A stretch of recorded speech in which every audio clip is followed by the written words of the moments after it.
Capital TV देख रहे हैं आप। मैं हूं आपके साथ पूजा। ब्रेकिंग नाउ में बड़ी खबर आपको बता रहे हैं।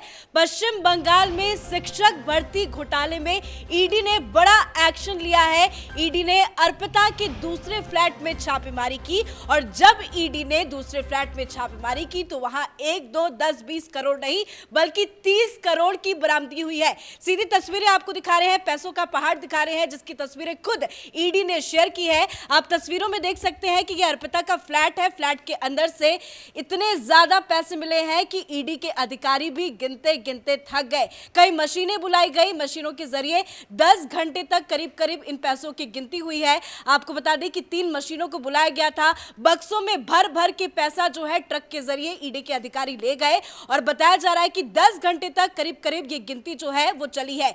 इतना ज्यादा कैश कि ईडी अधिकारी के भी होश उड़ गए और ईडी अधिकारी ने खुद ईडी के आकार का, जो आप देख सकते हैं कि पैसों की गड्डियों से उन्होंने ईडी के आकार का लिखा है, ईडी लिखा है। तो इतना बड़ा और चौंकाने वाला खुलासा है। अभी तो 2 ही फ्लैट में छापेमारी की गई जहां से इतने पैसे मिले हैं, पर खबर ये सामने आ रही है कि 8 और फ्लैट है जिसमें ईडी का हंटर चल सकता है। तो इस बड़ी अपडेट में मेरे साथ न्यूज रूम से जुड़े हुए हैं कैपिटल टीवी के editor in chief doctor Manish Kumar. इतना पैसा कहां से आया? देखिए, साफ है कि ममता बनर्जी की जो सरकार है वहाँ पे वो लूट मचा रही है, दूसरा कोई काम कर ही नहीं रही है। बंगाल की जनता ने इतना प्रचंड बहुमत देकर बाकायदा इस पार्टी को सत्ता में लाने का जो जुर्म किया, उसकी जिसको कह सकते हैं भरपाई वो जनता के आशीर्वाद का कर्ज जो है वो इन घोटालों से, इन पैसों से चुका रही है। और इसका तो अभी सिर्फ शुरुआत है। और इसीलिए जो खबर आ रही है कि टीएमसी के अंदर एक बहुत बड़ी फूट पड़ गई है। फूट भी ऐसी कि लोग ट्वीट कर रहे हैं सीधे सीधे। कुणाल घोष ने ट्वीट किया है कि पार्थ चटर्जी को निकाल के बाहर फेंक देना चाहिए। ममता बनर्जी की तरफ से कल खबर आई थी कि कोई कैबिनेट की बैठक होने वाली है, लेकिन अचानक से ये खबर दब गई।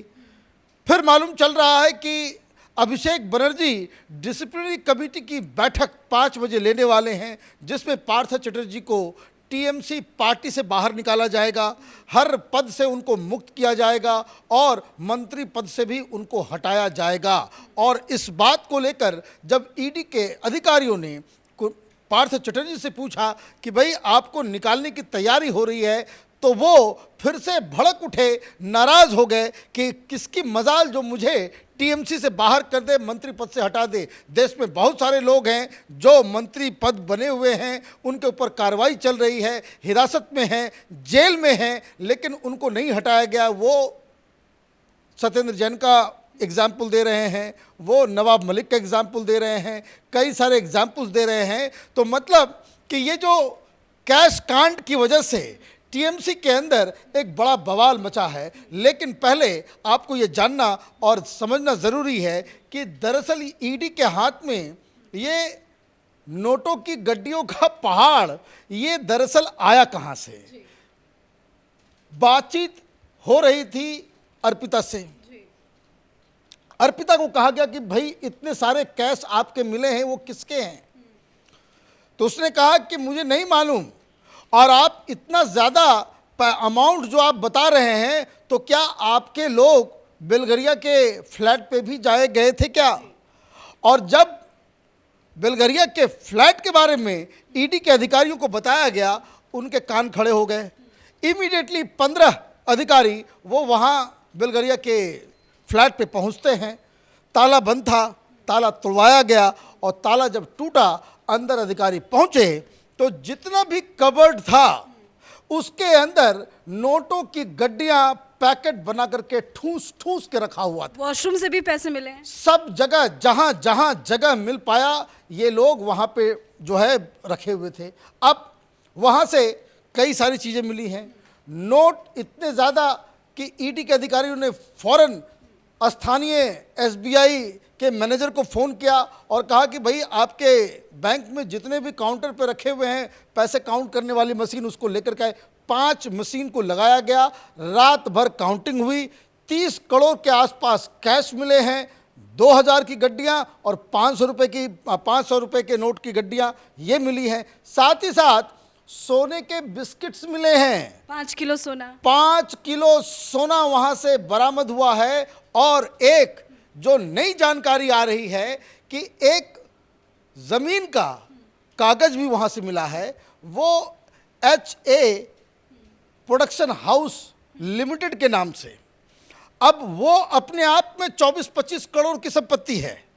बताया ये जा रहा है कि वो वहाँ पे कोई ऑफिस खुला हुआ था जहाँ ये फिल्म का काम होता था, और 10 बीघे में वो पूरा ऑफिस था, जिसकी ज़मीन की सिर्फ कीमत ही 24 करोड़ रुपए की है। मतलब अब तक जितनी जानकारी मिल रही है, सोना, पैसा, कागजात, फ्लैट्स, उससे तो ये लग रहा है कि 150 करोड़ के आसपास का अब तक उगाही जो पता चल पाया है।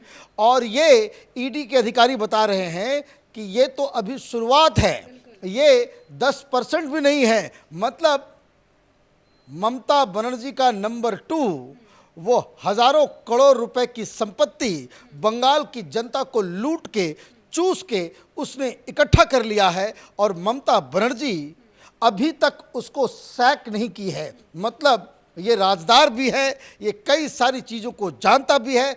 और ममता बनर्जी ने अब तक क्यों नहीं निकाला, और उसके लिए बकायदा, जिसको आप कह सकते हैं कि जो शाम में अभिषेक बनर्जी डिसिप्लिनरी कमेटी की मीटिंग बुला रहे हैं, तो उसको बकायदा एक तरह से पार्टी के अंदर उठ रहे बवाल के जरिए ममता बनर्जी पार्थो चटर्जी को ये कन्विंस करना चाह रही है कि हमारे हाथ में कुछ नहीं है। तो क्या ममता अहम फैसला लेगी? क्योंकि बीजेपी की तरफ से भी दबाव बनाया जा रहा है, कई ट्वीट्स वायरल हो रहे हैं। एक बीजेपी की रैली है जिसमें वो मांग करेंगे कि तुरंत पार्थ को बर्खास्त किया जाए। तो क्या लगता है ममता करेगी बर्खास्त? देखिए, बर्खास्त तो अगर राजनीति में मर्यादा नाम की कोई चीज़ होती तो जैसे ही पहले दिन ये ईडी की तस्वीरें आई, जो 21-22 करोड़ रुपए का जो नोटों का जखीरा वो टॉलीगंज के डायमंड सिटी के फ्लैट से मिला, उसी वक्त इमीडिएटली पार्थो चटर्जी को सैक कर देना चाहिए। लेकिन उस वक्त इन्होंने सैक नहीं किया।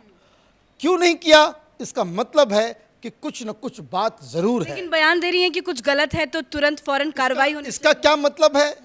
इसके लिए कोई रॉकेट साइंस की जरूरत है?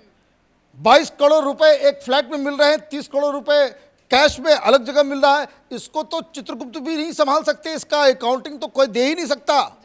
आपका मंत्री, एक गरीब प्रदेश का मंत्री, इस तरह से लूट मचाया हुआ है, घर से इतने कैश निकल रहे हैं, इसके लिए कोई रॉकेट साइंस की जरूरत है? ये तो प्राइमा फेसी ये भ्रष्टाचार का पैसा है, ये लूटा हुआ माल है। अब इसके बाद अगर आप ये इफ एंड बट करते हो, ये कहते हो कि अगर ये गलत हुआ, अगर उसने चोरी की, अगर उसने, भाई ये सारी चीज़ें तो 2012 से चल रही हैं। ममता बनर्जी को, पार्थो चटर्जी को इंडस्ट्री मिनिस्टर, कॉमर्स मिनिस्टर और पार्लियामेंट्री अफेयर्स का मिनिस्टर बनाने से पहले उनको इस घोटाले के बारे में मालूम नहीं था क्या? और मालूम नहीं था तो और भी ममता बनर्जी के लिए शर्मनाक स्थिति है कि आप ऐसी सरकार चला रहे हैं जिसके अंदर क्या हो रहा है उसके बारे में आप अनभिज्ञ हैं। ये कोई आप माने बिल्कुल से धृतराष्ट्र की तरह आप बात करेंगे कि भाई कि कुछ पता ही नहीं है आपको। ममता बनर्जी अभिषेक बनर्जी के बगैर टीएमसी के अंदर और टीएमसी सरकार के अंदर पत्ता तक नहीं हिलता है। और उसके बाद ये इफ एंड बट की बात अगर ममता बनर्जी कर रही है, इसका मतलब है कि मामला कुछ पेचीदा है, दाल में कुछ काला है। और इसलिए ये जो पार्टी के अंदर कुणाल घोष की हिम्मत है कि ममता बनर्जी के इशारे के बगैर वो इस तरह का ट्वीट कर दे कि भाई उसको निकाल के बाहर कर दो, नहीं निकालोगे तो मैं रिजाइन कर दूंगा, इस तरह की बातें टीएमसी के अंदर कोई ममता बनर्जी के सिग्नल के बगैर, उनके हरी झंडी के बगैर कोई ऐसा पब्लिक में आकर के कह सकता है? इम्पॉसिबल, ये हो ही नहीं सकता। इसका मतलब यह है ममता बनर्जी पार्टी के अंदर पार्थ चटर्जी को ये कन्विंस करने के लिए कि देखो तुम तो हमारे अपने हो, लेकिन पार्टी के अंदर विद्रोह हो रहा है, वो हमसे संभाला नहीं। लेकिन ममता कहां तक बचा पाएगी? क्योंकि बड़ी खबर ये भी सामने आ रही है कि पार्थ चटर्जी के ओएसडी से भी पूछताछ होनी है। देखिए, ये आदमी तो गया, इस आदमी को तो कोई नहीं बचा सकता। वो इसलिए नहीं बचा सकता, इतने पैसे का हिसाब किताब कौन देगा? और इसलिए भी नहीं ये बच सकता क्योंकि 12 शेल कंपनियां निकली हैं। 12 शेल कंपनियों के जरिए ये ब्लैक मनी को वाइट कर रहा था, विदेश भेज रहा था, फॉरेन ट्रांजैक्शन भी हुए हैं। अब शेल कंपनियों में 12 में से 6 में अर्पिता और पार्थ चटर्जी डायरेक्टर्स हैं। ये तो कहीं बच ही नहीं सकते, ये जाएंगे कहाँ? ये तो कानून के बारे में जो हल्का, लेकिन जो पैसे निकले हैं कल देर रात छापेमारी में, तो उसमें अर्पिता का ये बयान सामने आया कि उन्हें नहीं पता, पार्थ आते थे, पैसों की गड्डी से भरा बैग लेके आते थे, कमरे के अंदर रख के चले जाते थे। ऐसे कैसे पॉसिबल हो सकता है? ये जो है ये अजब किस्म की कहानी नजर आ रही है दोनों की। आपके घर कोई व्यक्ति नोटों का जखीरा रख रहा है, आपके बाथरूम से नोटों के बंडल्स मिल रहे हैं, आपको पता नहीं है। कह रही है मुझे उस कमरे में जाने नहीं दिया जाता था। आप जाने नहीं दिया जाता तो आपको पहले बताना चाहिए कि भाई वो क्या है उसके अंदर। आप ये भी कह रहे हैं कि भाई ये पैसा लेकर के आते थे और पैसा लेकर के जाते थे। ये दोनों ही बातें कह रही है कि वो अकेले नहीं आते थे, 5-6 लोग आते थे, पैसे लेकर के जाते थे और उसको अंदर बंद कर देता था और मुझे मालूम नहीं था। भाई आप अपने घर में क्यों रख रहे हो पैसे? आप अपने घर में इतना अमाउंट आप क्यों रख रहे हो? इसका मतलब है आपको पूरा नॉलेज है, आप बचना चाह रहे हो। सारा जो पाप का जो इसको कह सकते हैं कि ढेस आप लगा रहे हो पार्थ चटर्जी के ऊपर कि मुझे तो नहीं मालूम था, लेकिन ये पैसे ला करके। लेकिन इन सब बयानों में एक और इम्पॉर्टेंट बयान जो अर्पिता ने दिया कि पैसे सिर्फ आते ही नहीं थे, पैसे लेकर के वो जाता भी था, बंडल के बंडल। सवाल ये है कि किसको लेकर के जाता था, कहाँ देता था, किसको देता था? ये तो किसी छोटे मोटे व्यक्ति को देगा नहीं। पार्थ चटर्जी किसी के पास बैग में गठरी बना करके नोटों का बंडल वो तो लेकर के किसी कार्यकर्ता को देने जाएंगे नहीं, ज़रूर उससे कोई बड़ा होगा। तो टीएमसी में उससे बड़े तो 2 ही आदमी हैं, ममता बनर्जी और अभिषेक बनर्जी, यही वो क्लेम करता था। तो ये बहुत सारी चीज़ें होंगी जिसके प्रेशर में मुझे लग रहा है कि टीएमसी के अंदर एक अलग किस्म का बवाल मच रहा है, क्योंकि इतने सारे विधायक हैं, इतने सारे मंत्री हैं, उनको भी लग रहा होगा कि यार हम तो यहाँ बैठे बैठे कुछ नहीं कर रहे, पार्थों को देखो इसने तो इतना पैसे कमा लिए। क्योंकि देखिए हिंदुस्तान में पॉलिटिशियंस जो हैं ये लूट में ज़्यादा उनका ध्यान होता है, समाज सेवा में कम होता है। अब एक व्यक्ति इतना लूट मचा रहा है और उसके ऊपर कार्रवाई नहीं हो रही तो ईर्ष्या की भावना तो होगी। लेकिन इन सब के अलावा बंगाल के अंदर जो अब चर्चाएं हो रही हैं वो इस बात को लेकर के हो रही है कि ये किस तरह की सरकार थी। आपने इतना समर्थन देकर एक ऐसे लीडर को सिंहासन में बिठाया जिस पे आपको भरोसा था कि ये कुछ बंगाल के लिए करेंगी। इनके जो सेकंड हैंड आदमी जो सेकंड मैन जो है, उनके बाद जो सबसे इम्पॉर्टेंट व्यक्ति जो टीएमसी का है वो इस तरह की लूट मचा रहा है। ये बहुत ही शर्मनाक बात है। बंगाल की जनता अपने आप अपने चॉइस के ऊपर शर्म कर रही होगी। धन्यवाद अपडेट के लिए। तो ईडी एक्शन में है, अब तक करीब 50 करोड़ बरामद हो चुके हैं, वो भी अर्पिता के घर से मिला है। पहले जब ईडी अर्पिता के घर पे गई तो वहां से करीब 21 करोड़ और कल जो देर रात तक ईडी की छापेमारी हुई वहां से बताया जा रहा है कि 30 करोड़ रुपए बरामद हुए हैं, साथ ही कई सोना, कुछ कैश भी बरामद हुए हैं। पर बड़ी अपडेट ये है कि सिर्फ ये 2 घर नहीं, बताया जा रहा है कि कुछ और अर्पिता के फ्लैट्स हैं जहां पे ईडी की अब नजर है और कुछ फ्लैटों को सील भी कर दिया गया है। तो उम्मीद है कुछ और पैसों के खुलासे होने अभी बाकी है। इस कैश कांड पर कैपिटल टीवी की नजर बनी हुई है। कैमरा पर्सन रवि के साथ मैं पूजा, कैपिटल टीवी।